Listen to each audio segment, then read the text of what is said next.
Hola, bienvenidos, qué gusto.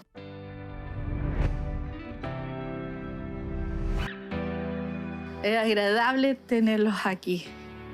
Mi nombre...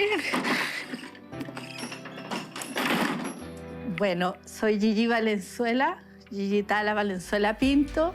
Soy pintora autodidacta de San Fernando con una trayectoria bastante ya larga y quiero presentarles mi taller, donde funciono y mi proceso de poder mostrarle con agrado a ustedes esta visita que me han hecho.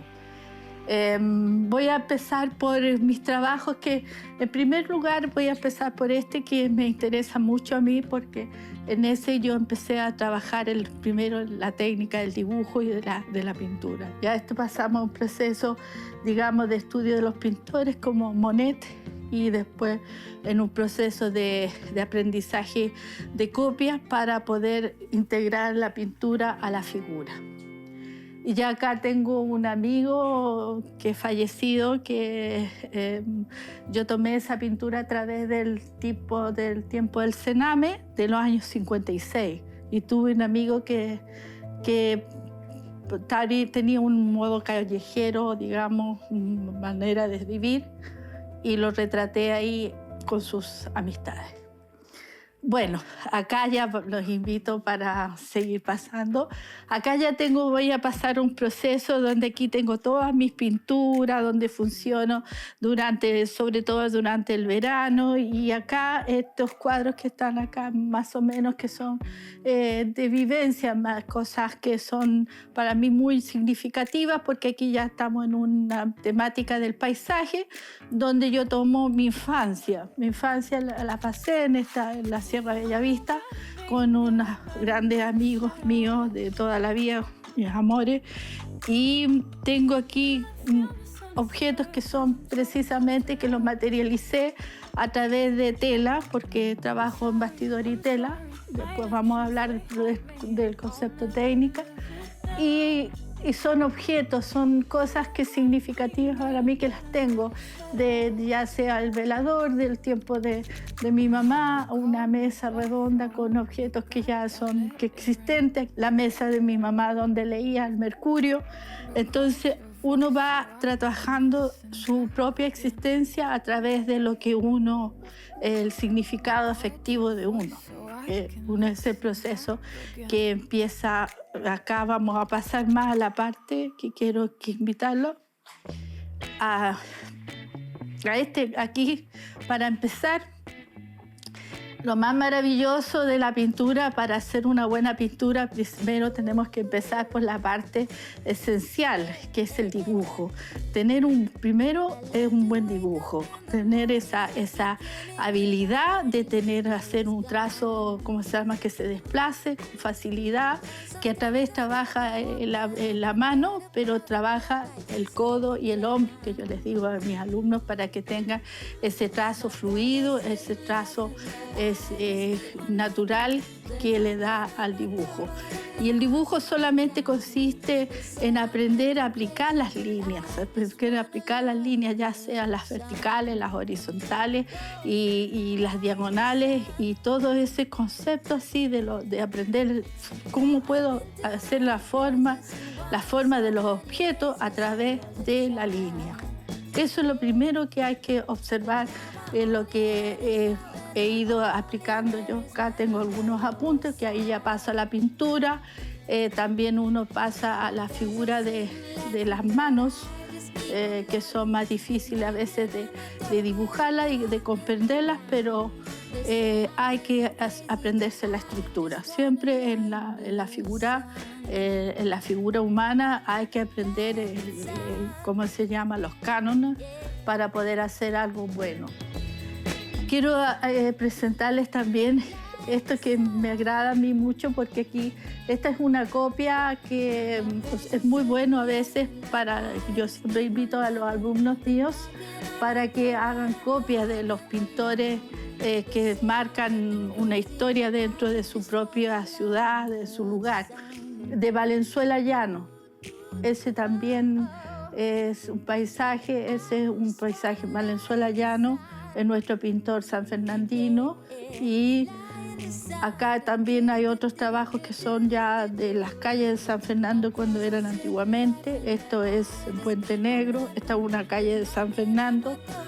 Entonces ya después acá paso acá, cuando ya empiezo, salgo de la paleta, que es la que uno trabaja, o los colores que se indican dentro de lo que uno quiera aprender a transmitir. Acá ya estamos en un periodo que ya empiezo a crear. Esto ya es una creación mía, una creación de ¿cómo se llama?, de pensamiento, digamos, tratando de meter mezclas de pintores así como Dalí, que usaba el reloj, y uno va transformando su historia a través de su trabajo. Esta es una creación mía ya cuando empecé a conocer el dripping es chorreo, que se llama, a través de ¿cómo se llama?, del escurrimiento que escurra la pintura a través de la presión que uno, porque la pintura se trabaja mucho con la presión que hace uno con el pincel. Cómo llevo esa pincelada al lienzo a través de la presión, más o menos. La presión es todo una concentración que se hace a través de la pintura. Después para acá yo, ¿cómo se llama?, tengo cuadros que les quisiera presentar. ¿Y por qué quiero presentarlos? A esto le llamamos bastidores. Muchas veces la gente dice bastidores, que lo preparado, y preparamos las telas. Acá yo tengo un cuadro donde me represento yo joven con mi tortuga, mi mascota regalón, pero aquí hay una mirada que está hacia la ventana que estaba anteriormente, donde estoy con él en una expresión de atención hacia afuera, hacia la calle, por el proceso que vivimos hace poco, el 18 de octubre del año antes pasado, que fue difícil. Y después acá tengo composiciones que son más que nada como estudio, también son todos en tela, donde voy yo aprendiendo, ¿cómo se llama?, enseñando a mis alumnas a usar el realismo a través de la foto, de tratar de interpretar la foto, que nosotros trabajamos en un lienzo en una forma bidimensional, que la tenemos que tratar como los escultores, tridimensional, cosa que dé la sensación que esa parte la tercera parte no se ve, tratar de captar que, ¿cómo se llama?, que haya esa gracia de poder integrarse adentro de la pintura. Acá ya este es un trabajo ¿cómo se llama?, de interpretación nomás de copia, pero acá hay una elaboración ya más personal, donde solamente usé una gama que es la gama fría, porque uno trabaja a veces con los alumnos gamas frías o gamas cálidas, que les permite a uno ir trabajando, o las gamas neutras, y de ahí después uno va tomando sus paletas según las gamas tonales que quiera trabajar uno para hacer una obra. Acá también son fotos. Este es un paisaje de aquí de Tinquiririca hacia la cordillera de Campo, que también está tratada con espátula y pincel, y está, ¿cómo se llama?, hecha en tela. Esta es, ¿cómo se llama?, no es lino, sino que es esta tela que es más dura como lona.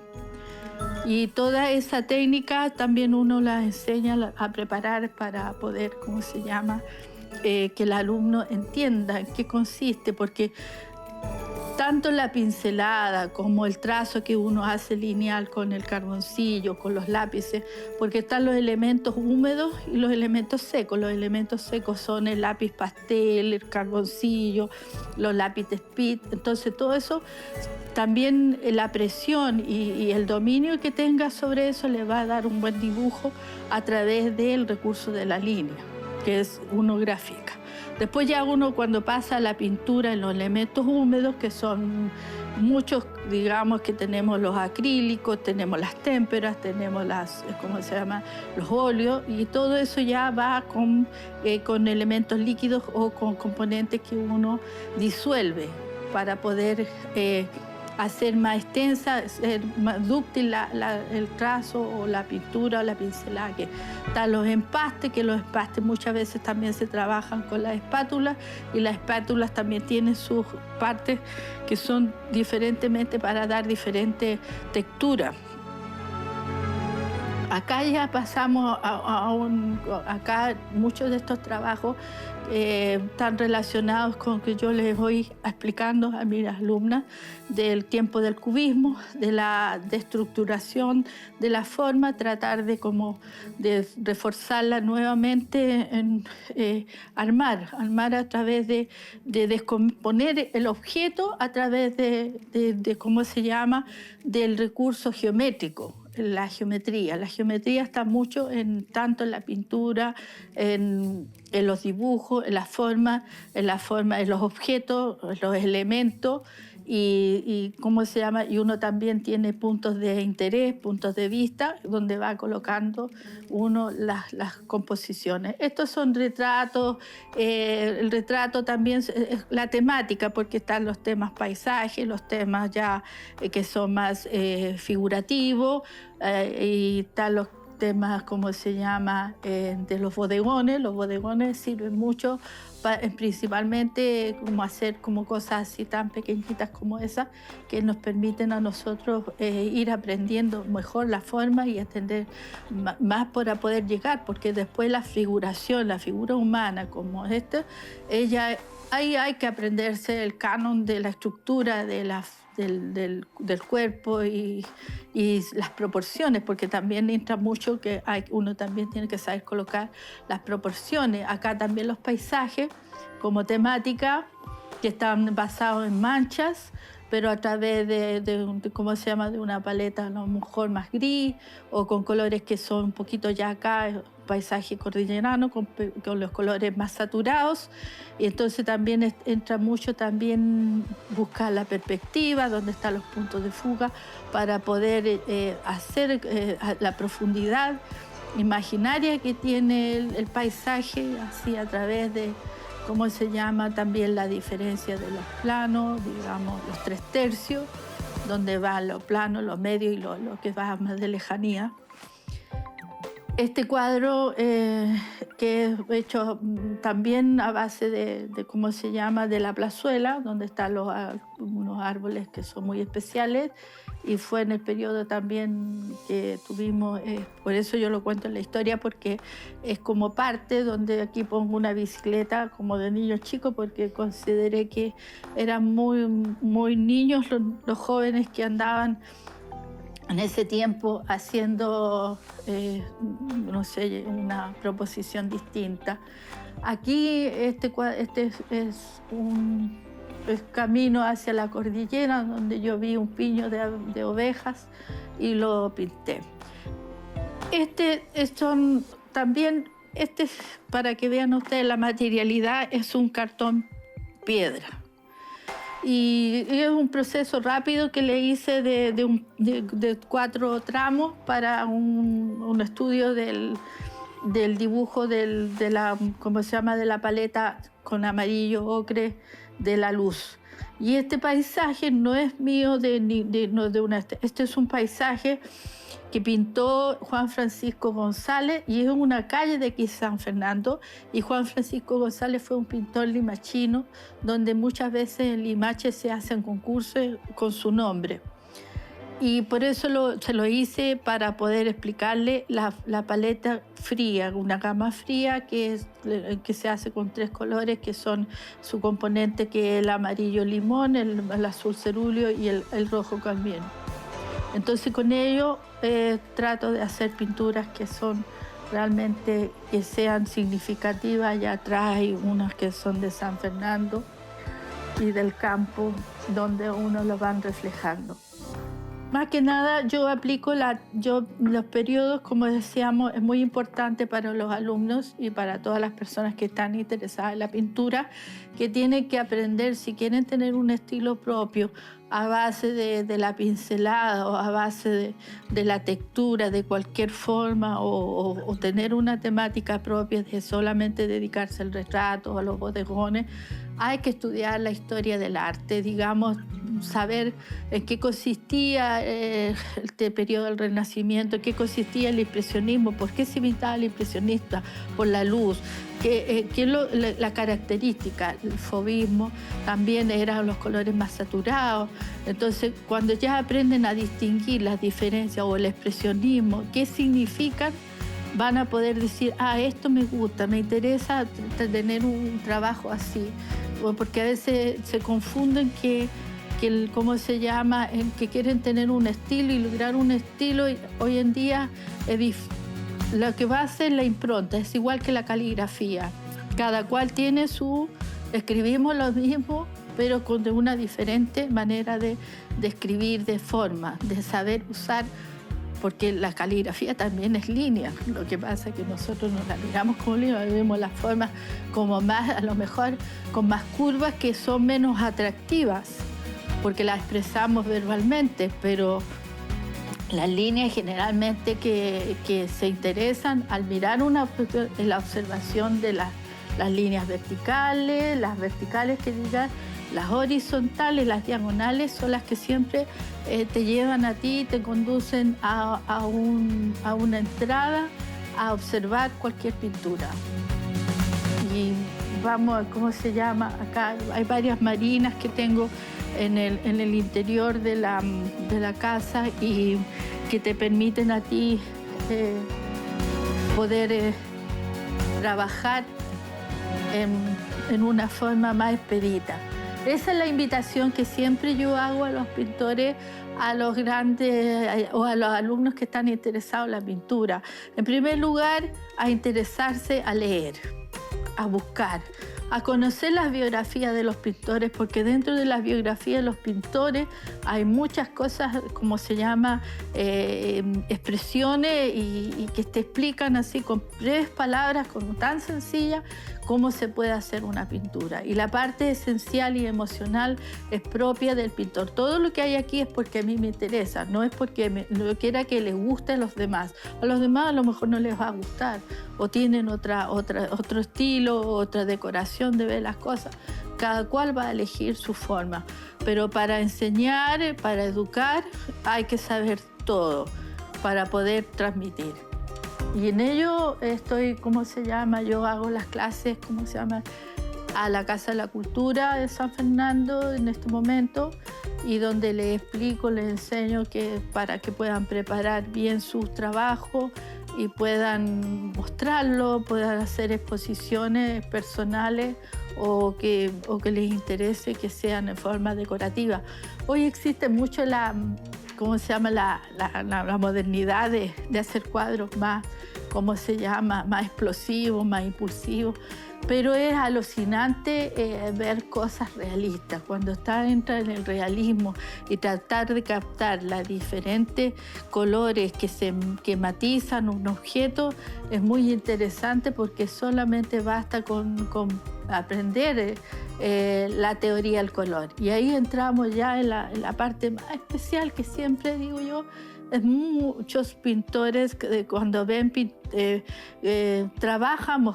trabaja con la rosa cromática y no saben qué es lo que es la rosa cromática o el círculo cromático que florece, que se parte. Cualquier pintura que tiene la paleta tiene que estar los tres esenciales, que son los tres colores primarios. Y al estar los tres colores primarios, tiene la posibilidad, más el blanco, hacer una composición muy linda.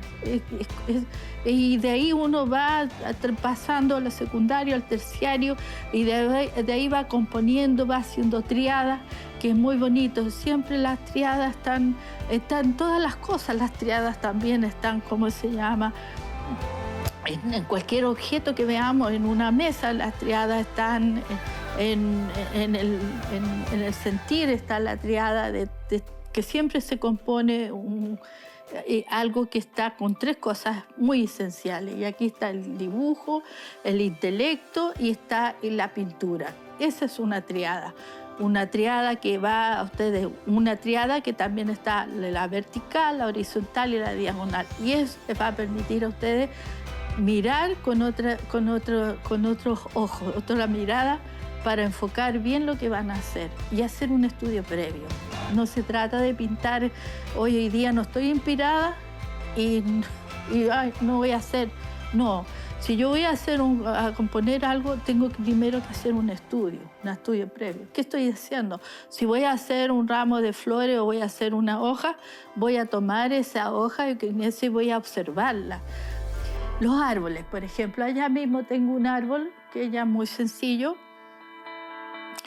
Cuando dicen, oh, es que cuesta hacer un árbol, no saben hacer un árbol. El árbol es precisamente, hay que estudiarlo, hay que saber cuál es su copa, cuál es su follaje, cuál es su ¿cómo se llama? Si es una vertical, que si va hacia arriba y sus grietas, su corteza se definen. Muchas veces los eucaliptos, saber cuál es el follaje a lo mejor de los álamos, que generalmente los álamos siempre están en un paisaje, se ve al tiro de lejos, se nota que son álamos. Entonces, hacer las verticales con soltura hacia arriba.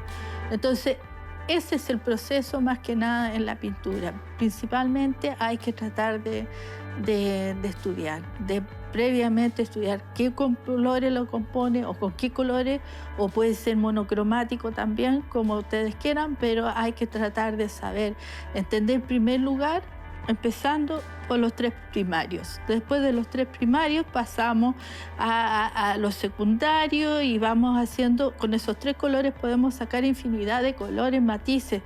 No tener los colores a mano, si voy a ir a comprar el color carne porque no lo sé hacer. No, perfectamente se pueden hacer muchos colores carne porque tenemos muchos reflejos que se van a dar de otra forma. Tenemos verde, tenemos morado, tenemos, en fin. Y eso lo podemos hacer con los tres colores, sino que es observar, tener una mirada diferente. Tenemos que partir ya de la mirada, de la observación, de los materiales que vamos a usar o la técnica que vamos a usar y el intelecto, la emocionalidad. Y cuando uno hace una pintura que realmente sea agradable y todo, cuando también ponemos la parte, sí, la parte personal siempre va a ir, pero también tenemos que pensar en la parte universal. ¿Quién se va a ver reflejado? La persona que va a saber reconocer va a saber, este cuadro me gustó por esto, porque se va a sentir reflejado en lo que está viendo. Veo un objeto y así, mira, en la casa de mi abuelita había uno exactamente igual. Y eso llama ya la atención. Cuando hay una emoción que uno transmite al prójimo, a la otra persona, no lo personal, porque lo personal yo puedo hacer cualquier cosa, puedo inventarla. Y partimos del hecho que también al trabajar con la fotografía, siempre digo yo, sí, trabajar con la fotografía se puede y está permitido, todo está permitido en el arte. Pero lo que hay que tener en cuenta es que muchas veces no calza la fotografía en el formato. Formato es el bastidor donde uno va a trabajar en la superficie. Y eso, al trabajar con fotografía, la fotografía es muy plana. Es demasiado plana, entonces las perspectivas que están en la fotografía no hacen al realismo que se le va a llevar a la tela. Entonces ahí hay que trabajar las proporciones, el punto de interés que queremos destacar y desechar muchas veces lo que ya no quiere estar, lo que no debe ir. Uno tiene que destacar lo que quiere hacer y resaltar, lo que va a permitirle a ustedes algo mágico.